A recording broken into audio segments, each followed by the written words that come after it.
শুভ সকাল। আজকে pre market আপডেটে আপনাদের স্বাগতম। সূচক 2.43 পয়েন্ট বা 0.05% সামান্য হ্রাস পেয়ে 5.190 পয়েন্টে স্থির রয়েছে। বাজারের লেনদেনের পরিমাণ ছিল 391 কোটি টাকা, যা আগের দিনের তুলনায় 24.71% হ্রাস পেয়েছে।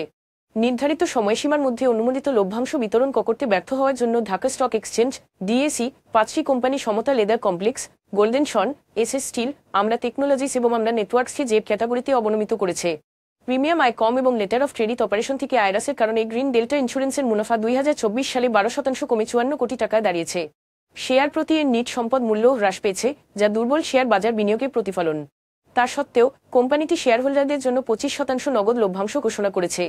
সরকার রমজানের আগে বেক্সিমকোর 27,000-এরও বেশি ছাঁটাইকৃত কর্মীকে বেতন দেওয়ার পরিকল্পনা নিয়েছে, যদিও তহবিলের উৎস এখনও নির্ধারণ করা হয়নি। এ বিষয়ে 18 ফেব্রুয়ারি চূড়ান্ত সিদ্ধান্ত নেওয়া হবে।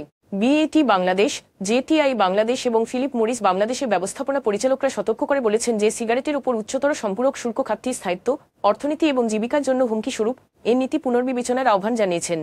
আজ এ পর্যন্ত। ধন্যবাদ।